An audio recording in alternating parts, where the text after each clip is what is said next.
Bonjour à toutes et bonjour à tous, bienvenue sur objectivemoto.com.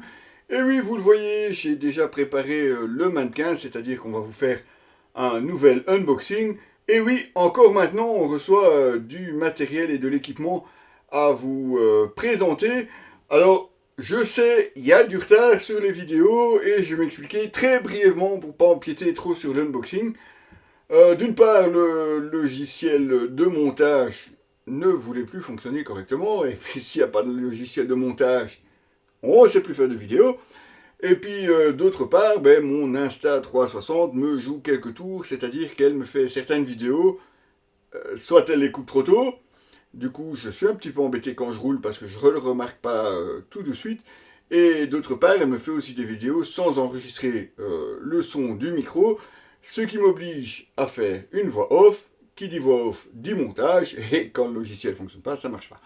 Aujourd'hui, on ne va pas parler de ça, je vous parle de la deuxième livraison de chez John Doe. Souvenez-vous, je vous ai présenté la Maverick, qui est une veste en jeans, enfin un blouson en jeans plus exactement. Eh bien, on attendait un deuxième colis de leur part, il est arrivé. Je vous le montre tout de suite en espérant que le soleil soit encore de la partie pour le tester. Si la Maverick était présentée dans un sac carton, celui-ci, c'est pas un sac carton, c'est plutôt un sac en tissu. C'est assez original en tout cas, hein, ça change du plastique, et puis vous pouvez toujours l'utiliser pour protéger votre veste, comme ceci. Allez, je vous fais pas attendre plus longtemps, je vous la montre. Et là voici, il s'agit de la veste Storm, ici dans le coloris Camel, Tobacco exactement, si vous voulez la retrouver sur le site de John Doe. Et oui, vous le voyez, c'est une veste en cuir, entièrement perforée. On le voit, hein, on a ici perforation sur l'avant de la veste, sur la manche, et malgré tout un style vintage avec les bourrelets ici sur les épaules, et aussi sur les coudes. C'est vraiment une veste assez stylée vintage, mais vraiment prévue aussi pour rouler en plein soleil. Regardez dans le dos, ici aussi tout est entièrement perforé, et on retrouve les mêmes soufflets ici sur le bas. Côté réglage, rien de très spécial, en tout cas sur une veste en cuir. On a ici juste à la taille avec pression.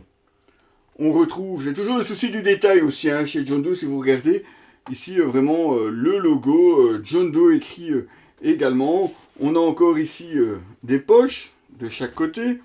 On a deux autres poches ici fermées par un zip.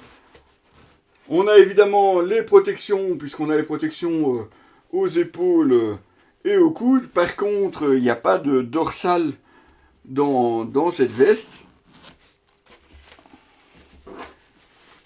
Et à l'intérieur, là on ne parle pas non plus de doublure ni thermique ni pour la pluie. On est vraiment sur un blouson prévu pour l'été. On retrouve une poche pour le portefeuille, et de l'autre côté une autre petite poche, elle aussi qui ferme par velcro, alors que celle-ci on a quand même un zip.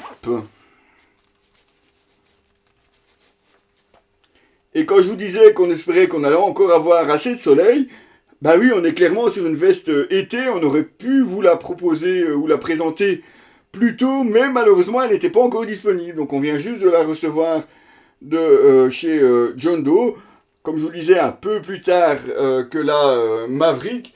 Et voilà, donc c'est pour ça que j'espère que Laurent aura du soleil pour qu'il puisse tester cette veste sur une moto, voire sur sa moto, puisqu'on n'est pas encore certain qu'on aura encore beaucoup d'essais moto cette année. Vous retrouverez donc l'essai complet de cette veste Storm de chez John Doe sur notre site, forcément, www.objectif-moto.com les amis. À très bientôt.